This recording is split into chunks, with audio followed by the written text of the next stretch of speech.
മുസ്ലിമീങ്ങളുടെ മരണം കാത്തിരിക്കുന്ന ജാമിദ.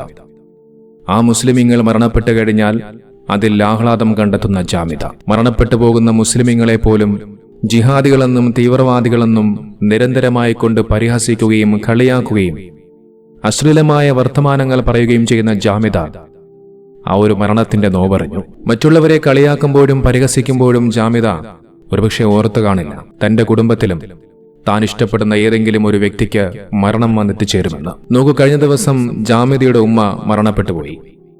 ആ മരണവുമായി ബന്ധപ്പെട്ടുകൊണ്ട് ജാമിദ യൂട്യൂബിൽ കുറിച്ച ഒരു പോസ്റ്റ് ഇങ്ങനെയാണ്: എന്റെ ഉമ്മച്ചി പോയി. ഇന്ന് വൈകിട്ട് 3:45 തിരുവനന്തപുരം മെഡിക്കൽ കോളേജിലായിരുന്നു. ആ കുറിപ്പിനൊപ്പം ജാമിദ ഉമ്മയുടെ കൂടെ നിൽക്കുന്ന ഒരു ചിത്രവും പോസ്റ്റ് ചെയ്തിട്ടുണ്ട്. നോക്കി, ഈ ഉമ്മയുടെ മരണവുമായി ബന്ധപ്പെട്ടുകൊണ്ട് സോഷ്യൽ മീഡിയയിൽ അധികവും കാണാൻ സാധിച്ചൊരു പോസ്റ്റ് എങ്ങനെയാണ്: ജാമിദ ടീച്ചറുടെ മാതാവ് ഖദീജ ബീവി 93 വയസ്സ് പ്രായം അന്തരിച്ചു. തിരുവനന്തപുരം മെഡിക്കൽ കോളേജിൽ വെച്ചായിരുന്നു അന്ത്യം. 93 വയസ്സായിരുന്നു. 13 മക്കളിൽ ഏറ്റവും ഇളയ മകളാണ് ജാമിദ ടീച്ചർ. സംസ്കാരം നാളെ തിരുവനന്തപുരം പാളയം പള്ളിയിൽ വെച്ച്. ആദരാഞ്ജലികൾ. നോക്കൂ, കബറടക്കം എന്ന് പോലും പറയാൻ സാധിക്കുന്നില്ല. സംസ്കാരം എന്നൊക്കെയാണ് പറഞ്ഞു വെക്കുന്നത്. തിരുവനന്തപുരം പാളയം പള്ളിയിലെ ഖബർസ്ഥാനിലാണ് അവരെ അടക്കം ചെയ്തത്. ഈ ഉമ്മയുടെ മരണവുമായി ബന്ധപ്പെട്ടുകൊണ്ട് ജാമിദ ടീച്ചറിന്റെ അനുയായികളായിട്ടുള്ള സംഘികളും ക്രിസംഘികളും ഇസ്ലാമിക വിരുദ്ധരുമെല്ലാം ഈ ജാമിദയുടെ ഉമ്മയുടെ മരണത്തിൽ അനുശോചനം അറിയിച്ചുകൊണ്ട് നിരവധി പോസ്റ്റുകളൊക്കെ സമൂഹമാധ്യമങ്ങളിൽ കുറിക്കുന്നുണ്ട്. അതിൽ കർമ്മ ന്യൂസ് ചാനൽ കൊടുത്ത ഒരു പോസ്റ്റ് ഇങ്ങനെയാണ്: ജാമിദ ടീച്ചറുടെ മാതാവ് ഖദീജ ബീവി 93 അന്തരിച്ചു. മതം ഉപേക്ഷിച്ച മകൾക്കൊപ്പം അടിയുറച്ചു നിന്ന ഉമ്മച്ചി. നോക്കൂ, വാതുറന്നു കഴിഞ്ഞാൽ നുണമാത്രം പറയുന്ന കർമ്മ ന്യൂസ് അടക്കമുള്ള ചാനലുകൾ പറഞ്ഞു വെക്കുന്നത് തന്റെ മകൾക്കൊപ്പം ഈ ഉമ്മ അടിയുറച്ചു നിന്നു എന്നൊക്കെയാണ്. പക്ഷെ ആ ഉമ്മയുടെ വേഷവിധാനങ്ങൾ കണ്ടു കഴിഞ്ഞാൽ അതങ്ങനെയാണ് നമുക്കൊരിക്കലും തോന്നുകയില്ല. കാരണം തലമുടി മറച്ച് അതിനു മുകളിൽ തലയിൽ ഷോളും ഇട്ട് നിൽക്കുന്ന ഉമ്മയാണ് പല ചിത്രങ്ങളിലും കാണുവാൻ സാധിക്കുന്നത്. അതായത് ഇസ്ലാമികമായി വസ്ത്രം ധരിക്കുന്ന ഒരു ഉമ്മ. ഇവിടെ ജാമിദ ഇസ്ലാമിൽ നിന്ന് പുറത്തു പോയിട്ട് ആ ഉമ്മയെ ഇസ്ലാമിൽ നിന്ന് പുറത്തു കൊണ്ടുപോകാൻ ജാമിദയ്ക്ക് ഒരിക്കലും സാധിച്ചില്ല. അല്ലെങ്കിലും അതങ്ങനെ തന്നെയാണല്ലോ. ഏത് എക്സ് മുസ്ലിമിന്റെ ജീവിതം പരിശോധിച്ചാലും അവന്റെ സ്വന്തം കുടുംബത്തിലുള്ളവരെ മതം മാറ്റാൻ അവൻ ആർക്കും സാധിച്ചിട്ടില്ല.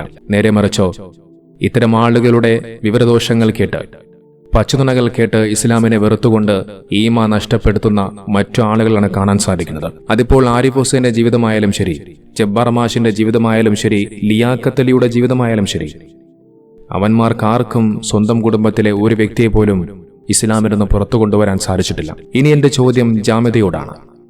നിങ്ങളുടെ ഉമ്മ മരണപ്പെട്ടുപോയി. നിങ്ങളോട് ഞാൻ 2 ചോദ്യങ്ങൾ ചോദിക്കാം. ഇസ്ലാമികമായ രീതിയിൽ തന്നെയായിരിക്കുമല്ലോ ജാമിദയുടെ ഉമ്മയുടെ ഖബറടക്കം പാളയം പള്ളിയിൽ വെച്ച് നടന്നത്. നമുക്കറിയാം, മയ്യത്ത് കുളിപ്പിക്കുക, അതിനുശേഷം മയ്യത്തിനടക്കം ചെയ്യുക, അതിനുശേഷം മയ്യത്തുമായി ബന്ധപ്പെട്ടുകൊണ്ടുള്ള പ്രാർത്ഥനകളും മറ്റുമൊക്കെ ഉണ്ടാകും. അതെല്ലാം പഠിപ്പിച്ചത് ആരാണ്? ജാമിദ നിരന്തരമായി കൊണ്ട് കളിയാക്കുന്ന, പരിഹസിക്കുന്ന, അശ്ലീല വാക്കുകൾ ഉപയോഗിച്ചുകൊണ്ട് കളിയാക്കുന്ന മുഹമ്മദ് നബി സല്ലല്ലാഹു അലൈഹി വസല്ലം തങ്ങൾ പഠിപ്പിച്ച കാര്യമാണല്ലോ ഇത്തരത്തിലുള്ള ഈ ഖബറടക്ക ചടങ്ങുകൾ മറ്റുമൊക്കെ. എന്തുകൊണ്ട് അത് തന്റെ സ്വന്തം ഉമ്മയുടെ കാര്യത്തിൽ അങ്ങനെ ചെയ്യരുത്, ഇതൊന്നും ചെയ്യാൻ പാടില്ല, ഇതൊക്കെ പ്രവാചകൻ പഠിപ്പിച്ച കാര്യങ്ങളാണ്, 6-ാം നൂറ്റാണ്ടിലെ പ്രാകൃത മരത്തിലെ കാര്യങ്ങളാണ്, ഇതൊന്നും ചെയ്യാൻ പാടില്ല എന്ന് പറയാനുള്ള ആർജവം ജാമിദയ്ക്കുണ്ടായോ? ഒരിക്കലും ഉണ്ടാകില്ല. ജീവിച്ചിരിക്കുന്ന കാലത്ത് നിരന്തരമായി കൊണ്ട് ഇസ്ലാമിനെ വിമർശിക്കും, കളിയാക്കും, പരിഹസിക്കും. എന്നിട്ട് അവസാനം അടക്കം ചെയ്യുന്നതോ പള്ളിക്കാട്ടിലായിരിക്കും. നോക്കൂ, ഏതാനും മാസങ്ങൾക്ക് മുമ്പാണ് ഒരു നിരീശ്വരവാദിയായ, സോഷ്യൽ മീഡിയയിൽ കൂടി അള്ളാഹുവിനെയും നിബിധങ്ങളെയും നിരന്തരമായി പരിഹസിക്കുന്ന ഒരു യുക്തിവാദിയായ മനുഷ്യൻ മരണപ്പെടുകയുണ്ടായി. അവസാനം ആ മനുഷ്യനെ അടക്കം ചെയ്തത് പള്ളിക്കാട്ടിലായിരുന്നു. ഇതാണ് ഇത്തരം യുക്തിവാദികളുടെ അവസ്ഥ. ഇസ്ലാമിനെ ഞങ്ങൾ വിമർശിക്കും, ഇസ്ലാമിനെ ഞങ്ങൾ കളിയാക്കും, 6-ാം നൂറ്റാണ്ടുകാരനാണെന്നൊക്കെ പറഞ്ഞ് പരിഹസിച്ചുകൊണ്ടേയിരിക്കും. പക്ഷെ ഞങ്ങൾ മരണപ്പെടുമ്പോൾ ഞങ്ങൾക്ക് അവസാനം പള്ളിക്കാട്ടിൽ എവിടെയെങ്കിലും ഒരു 6 മണ്ണ് തരണേ എന്നാണ് ഇത്തരം യുക്തിവാദികളുടെ ചിന്ത എന്ന് പറയുന്നത്. ഇനി രണ്ടാമതായി പ്രധാനപ്പെട്ട ഒരു ചോദ്യം കൂടി ജാമിദയോട് ഞാൻ ചോദിക്കാം. ജാമിദയുടെ ഇപ്പോഴത്തെ നിലപാടനുസരിച്ച് ഏതെങ്കിലും ഒരു മുസ്ലിമായ വ്യക്തി മരണപ്പെട്ടു കഴിഞ്ഞാൽ ആ മുസ്ലിമായ വ്യക്തി ഹൂറികളുടെ അടുത്തേക്ക് പോകുമെന്നാണല്ലോ നിങ്ങൾ നിരന്തരമായി കൊണ്ട് പരിഹസിക്കാറുള്ളത്. അങ്ങനെയാണെന്നുണ്ടെങ്കിൽ ജാമിദയുടെ ഉമ്മയും ഹൂറികളുടെ അടുത്തേക്കാണോ പോയിരിക്കുന്നത്? മറ്റൊന്ന്, ജാമിദയടക്കമുള്ള യുക്തിവാദികൾ പറഞ്ഞു വെക്കുന്നത് സ്വർഗവും നരകവും ഒന്നുമില്ല എന്നൊക്കെയാണല്ലോ. അത്തരത്തിൽ അങ്ങനെയാണ് എന്നുണ്ടെങ്കിൽ ജാമിദയുടെ ഉമ്മ എവിടേക്കാണ് പോവുക? സ്വർഗത്തിലോ അതോ നരകത്തിലോ? ഈ വീഡിയോ കാണുന്നുണ്ടെങ്കിൽ ജാമിദ എന്റെ ഈ സംശയങ്ങൾക്കുള്ള മറുപടി തരണേ. മറ്റുള്ളവരുടെ കാര്യത്തിലാകുമ്പോൾ അതിനെക്കുറിച്ച് പറയാൻ ജാമിദയ്ക്ക് 100 നാവായിരിക്കും. പക്ഷെ നേരെ മറിച്ച് അത് തന്റെ സ്വന്തം പ്രസവിച്ച് പോറ്റി വളർത്തിയ ഉമ്മയുടെ കാര്യത്തിലായിരിക്കുമ്പോൾ അത് പറയാൻ ചില മടികളുണ്ടാകും. നോക്കൂ, ഈ സ്ത്രീ ഇത്തരത്തിൽ വഴികേടിലായതിൽ ആ ഉമ്മയെ കുറ്റം പറഞ്ഞിട്ട് കാര്യമില്ല. നബി സല്ലല്ലാഹു അലൈഹി വസല്ലമ തങ്ങളുടെ പിതൃവ്യനായിരുന്നു അബൂലഹബ്. ഖുറൈശി പ്രമുഖനും പണക്കാരനും പ്രതാപശാലിയുമായിരുന്ന അബൂലഹബിന് അവസാനം എന്താണ് സംഭവിച്ചത് എന്നുള്ളത് ചരിത്രം നമ്മോട് പഠിപ്പിക്കുന്നുണ്ട്. അബൂലഹബിന്റെ ഭാര്യ ഉമ്മു ജമീലിന്റെ പ്രധാന പരിപാടി എന്ന് പറയുന്നത് നബി സല്ലല്ലാഹു അലൈഹി വസല്ലമ തങ്ങളുടെ വീട്ടിലേക്ക് മാലിന്യമെറിയലും തെറിവിളിക്കലും നബി തങ്ങൾ നടന്നു പോകുന്ന വഴിയിൽ മുള്ള് വിതറലുമൊക്കെയായിരുന്നു. പിതാവിന്റെ സ്ഥാനത്ത് നിൽക്കേണ്ട അബൂലഹബ് പക്ഷേ നബിതങ്ങളുമായി ഉണ്ടായിരുന്ന എല്ലാ കുടുംബ ബന്ധങ്ങളും അറുത്തെറിയുകയാണ് ചെയ്തത്. അവസാനം ബദറിൽ വെച്ച് അബൂലഹബിന്റെ സഹായികളായിരുന്ന പ്രധാന ഖുറൈശി പ്രമാണിമാരൊക്കെ കൊല്ലപ്പെട്ടു എന്ന വാർത്തയറിഞ്ഞ് അബൂലഹബ് തളർന്നുപോയി. യുദ്ധത്തിൽ നിന്ന് തന്ത്രപരമായി മുങ്ങിയ അബൂലഹബ് പക്ഷെ അള്ളാഹുവിന്റെ പ്രവചന പൂർത്തീകരണത്തിന് വേണ്ടി മാത്രം ബാക്കിയായി മാറി.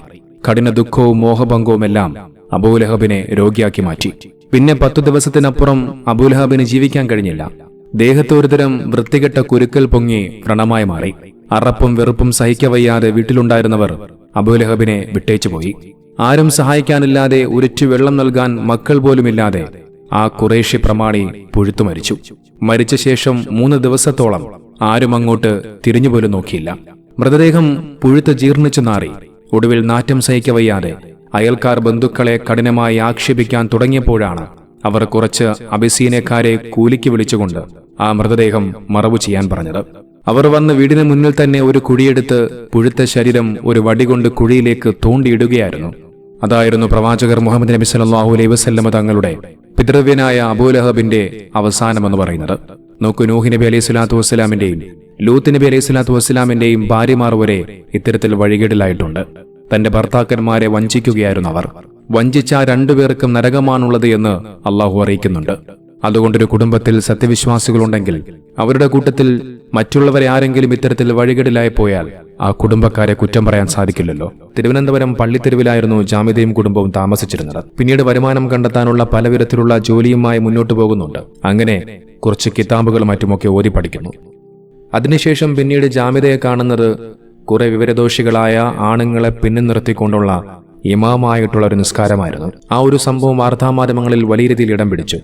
അതിനുശേഷമാണ് ജാമിദ ശ്രദ്ധിക്കപ്പെടുന്നത്. പിന്നീട് അങ്ങോട്ട് സംഘികളുടെയും ക്രിസംഘികളുടെയും പണം പറ്റി ഇസ്ലാമിനെയും മുസ്ലിമീങ്ങളെയും നിരന്തരമായി കൊണ്ട് വിമർശിക്കുന്ന, കളിയാക്കുന്ന, പരിഹസിക്കുന്ന ജോലിയായിരുന്നു പിന്നീട് ജാമിദയ്ക്കുണ്ടായത്. കേട്ടലറയ്ക്കുന്ന അശ്ലീലമായ വാക്കുകൾ ഉപയോഗിച്ച് മുസ്ലിമീങ്ങളെ നിരന്തരമായി കളിയാക്കുന്ന, പരിഹസിക്കുന്ന പ്രവർത്തനങ്ങളാണ് ജാമിദ ചെയ്തുകൊണ്ടേയിരിക്കുന്നത്.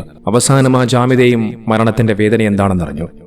ഇതൊരു മുന്നറിയിപ്പ് മാത്രമാണ്, പടച്ചവന്റെ ഒരു മുന്നറിയിപ്പ്. മറ്റുള്ളവരുടെ മരണം കണ്ട് ആസ്വദിക്കുമ്പോൾ ആ മരണത്തിന്റെ വേദന എത്രത്തോളം ഉണ്ട് എന്ന്, അതിന്റെ ആഘാതം എത്രത്തോളമാണ് എന്ന് പടച്ചവൻ നിനക്ക് നൽകിയ ഒരു മുന്നറിയിപ്പ് മാത്രം.